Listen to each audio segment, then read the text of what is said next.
नमस्ते दोस्तों, स्वागत है आपका स्टोरी टून इंडिया में, जहां मिलेंगी आपको मजेदार Hindi cartoon stories, moral stories और एडवेंचर स्टोरीज। अगर आपको कहानियां पसंद है तो लाइक, शेयर और सब्सक्राइब जरूर करें। चलो अब शुरू करते हैं आज की मजेदार कहानी। क्योंकि बहू झूठ नहीं बोलती। सुधा और राकेश के 3 बेटे थे। शादी के बाद तीनों माँ बाप से दूर रहते और सिर्फ त्योहारों में आते। माँ जी, पिताजी, अगली बार आप लोग हमारे घर आइएगा। अरे नहीं बहू, सब यही आ जाते हैं तो घर खिला खिला लगता है। हाँ बहू, तू हमेशा बुलाती है तो जरूर आएंगे तेरे पास भी।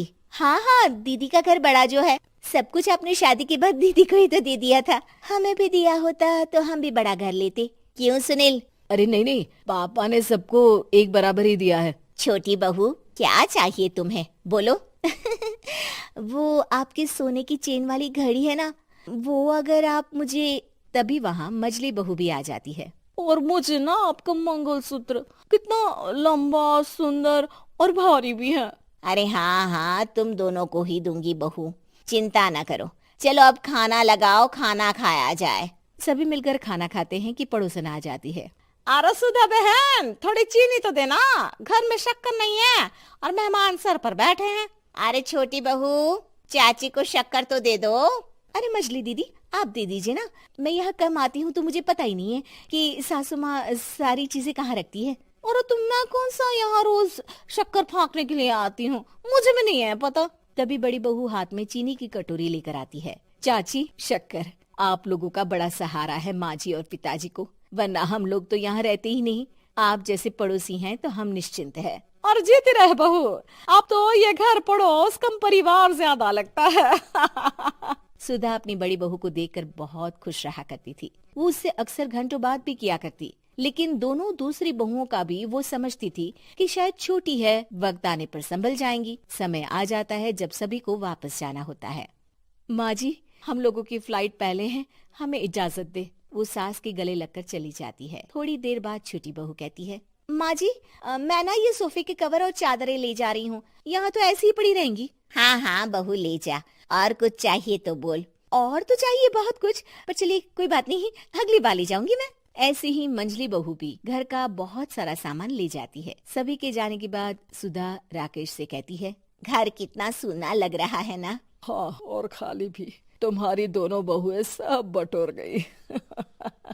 अरे ठीक है ना, हम दोनों ही तो हैं, कितना सामान लगेगा। फिर उन लोगों की नई गृहस्थी, इतना मत सोचा करे। समय बीतता है। ऐसे ही हर साल त्योहारों में सुधा और राकेश के बच्चों की बहू आते और जाते वक्त ढेर सारा सामान पैक कर कर ले जाती। लेकिन कुछ ही सालों में सुधा का देहांत हो जाता है। पिताजी, आप यहाँ अकेले क्या करेंगे? हम लोगों के साथ चलिए। अरे नहीं नहीं बहू, इस घर में सुधा की यादें हैं, मैं उसे नहीं छोड़ सकता हूँ। अब तुम लोगों की माँ नहीं रही। देख लो, वैसे तो मैंने उसके जीते जी सब कुछ दे दिया है, लेकिन कुछ उसका पर्सनल कीमती सामान था जो ये है, ले लो। सामान में होती है एक घड़ी और एक मंगलसूत्र। माँ जी ने कहा था कि वो ये घड़ी मुझे देंगी। हाँ हाँ पिताजी, माँ ने सबके सामने ये घड़ी सरिता को देने के लिए कहा था। उठा लो सरिता माँ की घड़ी। अब क्या था, छोटी बहू फट से घड़ी उठा लेती है। और पिताजी, ये मंगलसूत्र तो माँ ने मुझे ही देने को कहा था, याद है ना? वो सभी की ओर इशारा करती है। तू भी ले ले ये हार बेटा, कोई बात नहीं। मंजली फटाक से हार उठा लेती है। ससुर बड़ी बहू की तरफ देखते हैं। तुझे क्या दूं बेटा? पिताजी, माँ ने एक चीज मेरे लिए भी रखी है।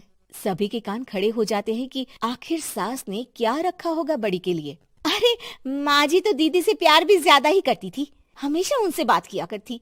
जरूर कोई बड़ी और अपनी प्रिय चीज दी होगी दीदी को। और देख लेते हैं ना, वरना तो हम भी बराबर का बंटवारा करेंगे। हाँ हाँ, कर लेना बंटवारा। लेकिन बड़ी बहू, बताओ तो, सुधा ने क्या रखा है तुम्हारे लिए? अभी तो हम लोग यही हैं पापा जी, जब जाने लगेंगे तो बता दूंगी। बड़ी बहू के मुंह से ये बात सुनकर बाकी 2 बहुएं सोचने लगती हैं कि आखिर क्या है जो दीदी को सासू माँ देकर गई है। दीदी, ऐसा तो नहीं ना कि पूरे घर का आधा हिस्सा माँ बड़ी भाभी को देकर गई हो? तभी वहाँ ससुर आ जाते हैं। नहीं नहीं, ऐसा कुछ नहीं है। मकान तो तुम तीनों का बराबर से है। देखो, बड़ी बहू से तुम्हारी सास ज्यादा जुड़ी थी, न जाने क्यों घंटों बात किया करती थी। पता नहीं क्या देकर गई है उसे। और ससुर जी, आपको क्या पता, चालाकी से पूरे घर के पेपर में साइन करवा लिए हो, या फिर कोई छुपा गहना। आखिर मकान पूरा तो आपने सासू माँ के नाम ही कर रखा था ना। अब घर में ये सस्पेंस बन जाता है कि आखिर बड़ी बहू क्या लेकर जाएगी। फिर वो दिन भी आ जाता है जब बड़ी बहू के जाने का समय हो जाता है। बेटा, परसों तुम चली जाओगी, बताया नहीं माँ ने तुम्हें क्या दिया? घड़ी और हार जो बेशकीमती था और तुम्हारी सास को सबसे ज्यादा प्रिय था, उसका तो बंटवारा भी हो चुका है। अब तुम्हारी बारी। हाँ पिताजी, आज मैं ये बात बताने ही वाली थी। माँ ने मुझे उससे भी बेशकीमती चीज दी है, और वो है आप। आपसे अधिक प्रिय उन्हें कुछ नहीं था। माँ चाहती थी कि आप मेरे साथ रहें। चलिए पिताजी। बेटा, मेरे पास तो कोई पेंशन भी नहीं है और ना ही कोई प्रॉपर्टी। लेकिन आपके पास संस्कार है पिताजी, जो मेरे बच्चे आपसे लेंगे, तो आपको ले जाने पर स्वार्थ ही है मेरा। चलिए ना पापा। सभी के सामने पिताजी बड़ी बहू और बेटे के साथ उनके घर चले जाते हैं। उम्मीद है कि आपको हमारी ये कहानी पसंद आई होगी। कृपया हमारे चैनल को सब्सक्राइब करें और सभी अपडेट्स के लिए बेल आइकन जरूर क्लिक करें। और हाँ, वीडियो लाइक और शेयर करना मत भूलिएगा। Bye bye.